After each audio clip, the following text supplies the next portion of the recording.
Ginny Robinson. I'm a modern quilter and designer, and today I'm going to be talking about my quilt Fauché and about designing modern quilt blocks from other traditional crafts. So my story starts with this quilt, which was inspired by my great Aunt Lizzie. When I was growing up, she had a granny square crocheted Afghan that was always draped over the back of her couch. And when I was young and a teenager, I thought it was the ugliest thing I had ever seen.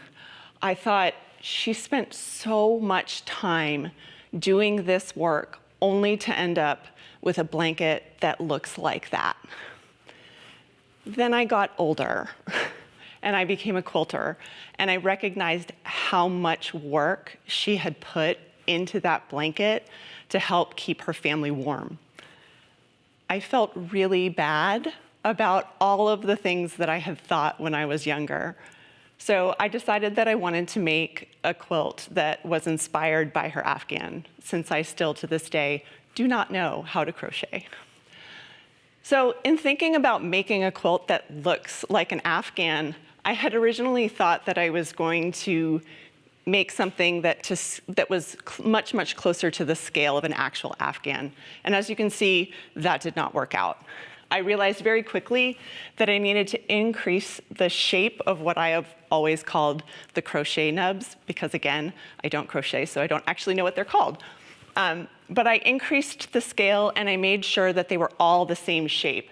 I essentially abstracted the shape a bit so that the finished product doesn't look as organic as crocheted Afghans do, but it was much, much easier for me to design a quilt block that looked like this and that was at this really big scale.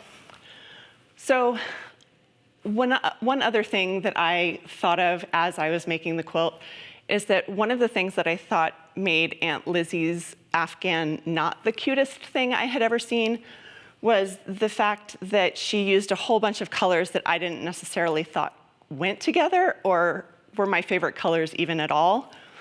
So in designing this quilt, I made sure that I included color combinations that I never would have picked if I were just designing a quilt for myself. So these oranges and purples together, some of these other, like this sort of chartreuse green, I made sure to include stuff that normally I never would have included in a quilt.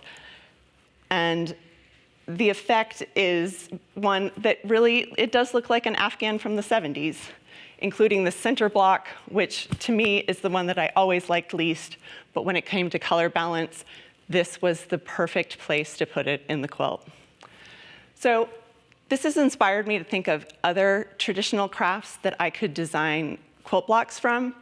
So one of the examples that I have here is a tall cup or a vase by a potter in North Carolina named Mark Hewitt. He designs this surface design by placing a small bit of glass inside the wet clay. And then when he puts the cup in the kiln, that glass actually melts and creates this sort of parabola shape on the cup. And as you can see, it goes all the way around. So using that surface design as inspiration, I created this quilt block. As you can see, I've maintained that sort of diamond shape.